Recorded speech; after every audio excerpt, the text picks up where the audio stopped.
세상 속의 제자도 채널 구독자 여러분, 좋은 아침입니다. 새로운 하루, 새로운 시작을 위한 통찰의 시간인데요. 오늘 아침에는 하나님을 경험하는 삶 365 묵상집 그 109일차 메시지를 함께 좀 깊이 들여다보려고 합니다.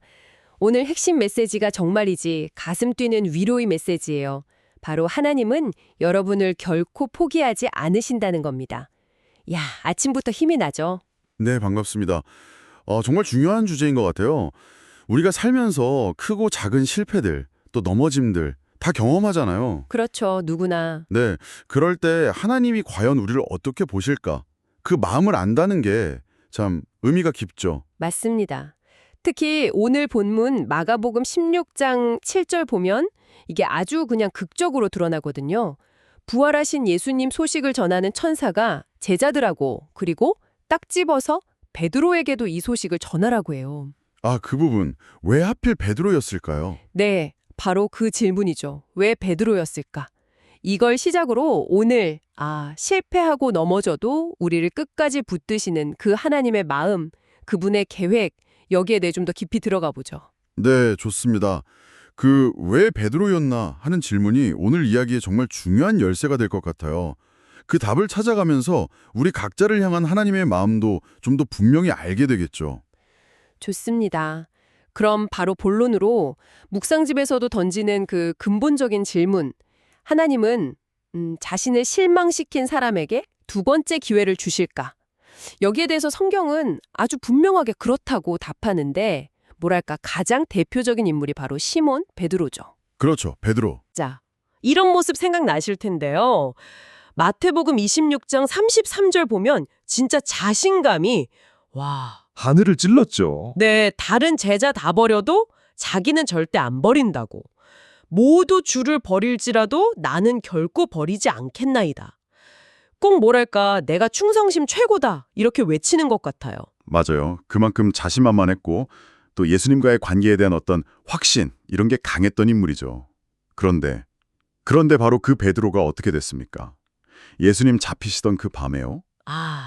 그 밤. 네, 다른 제자들처럼 똑같이 도망갔고 거기다 더해서 예수님을 3번씩이나 그것도 저주하면서 모른다고 부인했잖아요. 마태복음 26장 후반부를 읽어보면 그 상황이 얼마나 참 비참했는지 느껴져요. 맞아요. 닭 울기 전에 3번 부인하고 예수님이랑 눈 마주쳤을 때 밖에 나가서 막 심하게 통곡했다고 하잖아요.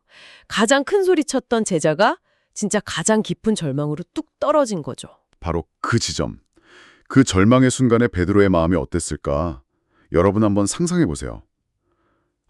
예수님 배신했다는 그 끔찍한 죄책감, 또 자기 자신에 대한 실망, 혐오감. 다른 제자들 얼굴은 어떻게 보고 또 예수님은 어떻게 다시 뵐 수 있을까?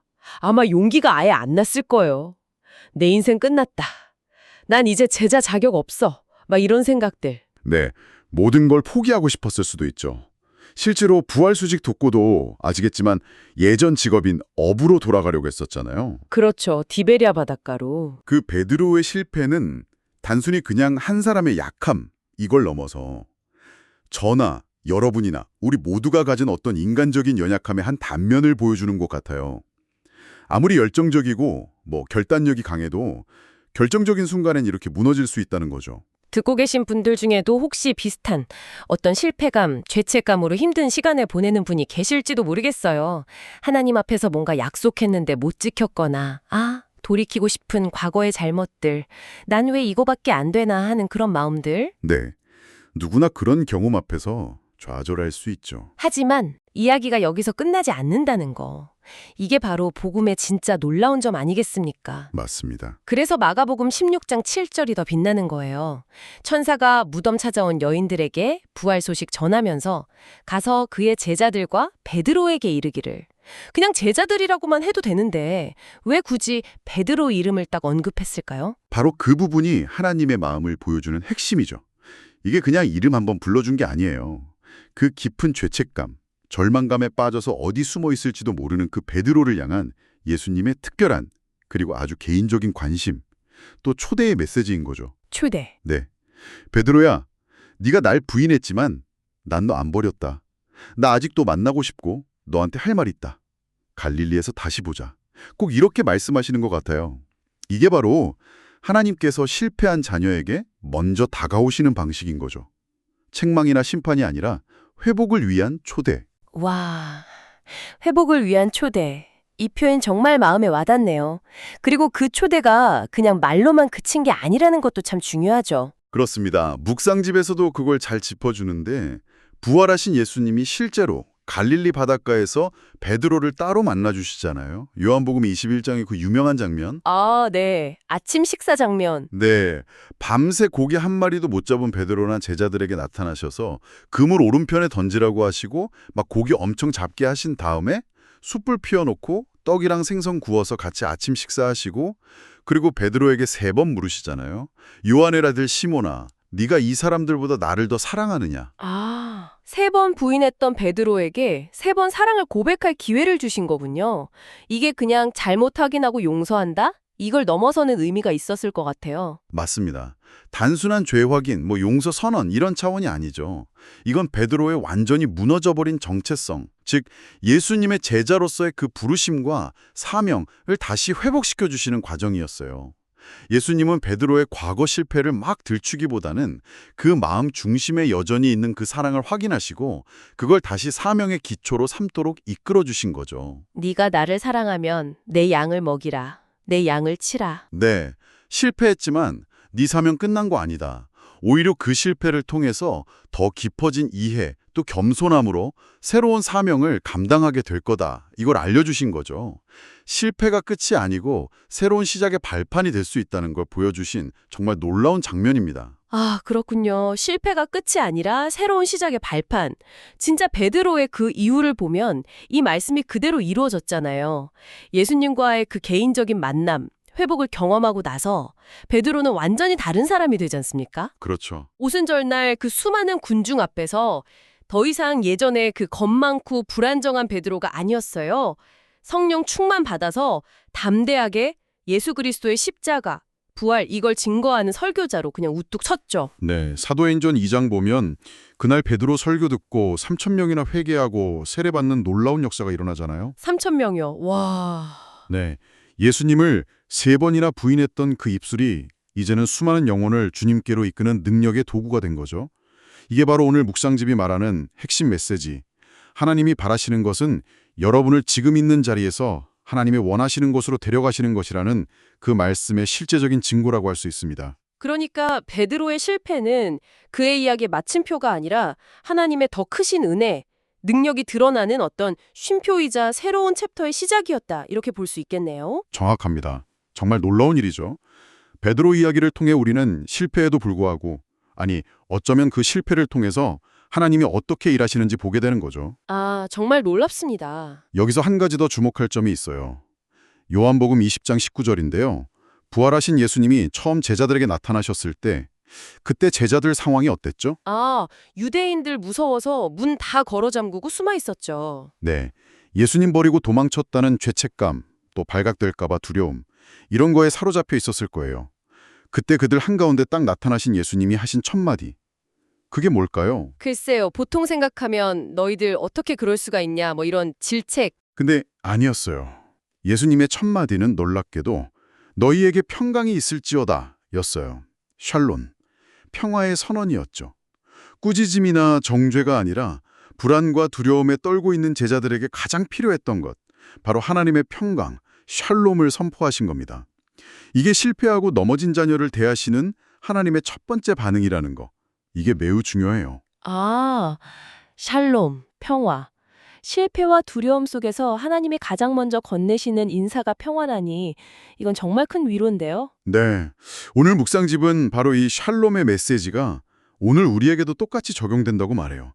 우리가 우리 자신의 실패 때문에 깊은 절망에 빠져 있을 때, 난 틀렸어, 이제 다 끝났어 이러면서 주저앉아 있을 때, 바로 그 자리에 예수님이 찾아오셔서 우리에게 건네시는 첫마디 역시 평화가 있을지어다 라는 거죠. 와. 그분은 우리의 잘못을 따지고 추궁하기 전에 먼저 그 상처 입은 마음을 어루만지시고 위로하시고 다시 회복으로 나아갈 수 있는 어떤 공간, 안전함을 주시는 분이라는 겁니다. 그 평화 안에서 우리가 비로소 다시 일어설 힘을 얻고 주님께 돌아가서 그 용서와 사랑을 힘입어서 새로운 시작을 할 수 있게 되는 거죠. 그렇다면 이 모든 이야기가 오늘 우리에게 주는 궁극적인 메시지는 뭘까요? 베드로 이야기는 그냥 2000년 전 한 사람 이야기가 아니라 지금 이 순간 세상 속의 제자도를 살아가려고 애쓰는 우리 모두에게 주시는 강력한 희망의 메시지인 것 같아요. 정확합니다. 핵심은 이거예요.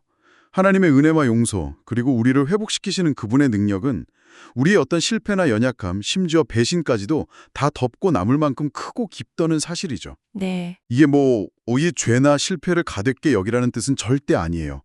어차피 용서받을 테니 괜찮아, 이렇게 합리화라는 것도 아니고요.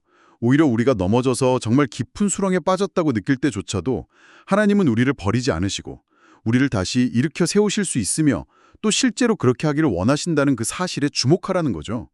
그분의 사랑과 능력은 우리의 실패보다 항상 더 큽니다. 정말 그렇습니다. 혹시 지금 듣고 계신 분 중에 나는 너무 많이 실패했어. 나는 주님을 너무 실망시켜서 이제 돌이킬 수 없을 거야. 이렇게 생각하면서 스스로를 막 정죄하고 계신 분이 있다면 오늘 베드로 이야기 꼭 기억하시면 좋겠습니다. 하나님은 여러분을 절대 포기하지 않으셨습니다. 네, 절대. 그분은 여러분을 향한 그분의 선한 계획을 아직 끝내지 않으셨어요. 묵상집 마지막 문장처럼요. 하나님은 당신을 제자로 키우시는 일을 아직 끝내지 않으셨다. 네, 바로 그 믿음이 중요합니다. 그리고 이 믿음은 우리에게 또 다른 질문을 던지게 하죠. 하나님께서 이렇게 끝없는 두 번째, 아니 세 번째, 네 번째 기회를 주시는 분이라면 그럼 우리는 그 기회를 어떻게 받아들이고 있는가? 그 넘치는 은혜 앞에서 우리는 어떤 반응을 보이며 살아가고 있는가? 그냥 안도하고 넘어가는 게 아니라 그 은혜가 정말 내 삶을 어떻게 변화시키도록 허용하고 있는가 하는 그런 질문이죠. 오늘 아침 하나님을 경험하는 삶 365 묵상집 109일차를 통해서 우리는 실패한 베드로를 다시 찾아오시고 회복시키셔서 놀랍게 사용하신 하나님의 신실하신 사랑을 확인했습니다. 그리고 그 사랑은 베드로에게만 해당되는 것이 아니라 오늘을 살아가는 바로 우리 각자에게도 동일하게 부어지고 있다는 사실을 꼭 기억해야겠습니다. 하나님은 결코 우리를 포기하지 않으시는 분입니다. 이 강력한 희망의 메시지가 오늘 하루 세상 속에서 그리스도의 제자로 살아가고자 애쓰는 우리 모두에게 큰 힘과 용기가 되기를 진심으로 소망합니다. 마지막으로 오늘 나눈 이야기에서 한 걸음 더 나아가서 함께 생각해 볼 질문을 나누면서 마무리하고 싶은데요. 하나님께서 나를 결코 포기하지 않으신다는 이 놀라운 은혜와 사랑을 우리가 정말 가슴 깊이 깨닫고 받아들인다면 그게 오늘 우리의 삶을 어떻게 바꿀 수 있을까요? 먼저는 나 자신의 실수나 부족함을 바라보는 시선이 어떻게 달라질 수 있을까요? 더 이상 끝없는 자책, 절망 이게 아니라 하나님의 은혜 안에서 다시 시작할 수 있다는 소망으로 나아갈 수 있지 않을까요? 그렇죠. 소망으로. 그리고 더 나아가서 내 주변 사람들, 그들의 연약함과 실패를 대하는 우리의 태도는 또 어떻게 변화되어야 할까요? 우리가 조건 없이 받은 그 놀라운 두 번째 기회와 용서를 우리는 어떻게 다른 이들에게 흘려보낼 수 있을지 오늘 하루 이 질문들을 마음에 품고 잠시 묵상해보는 시간을 가져보는 건 어떨까 싶습니다.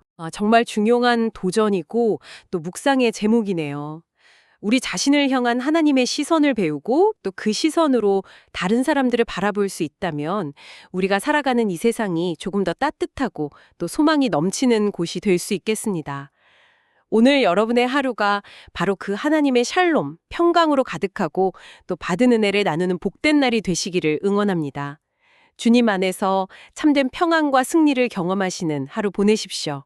저희는 다음 시간에 더 깊은 통찰과 이야기로 다시 찾아뵙겠습니다.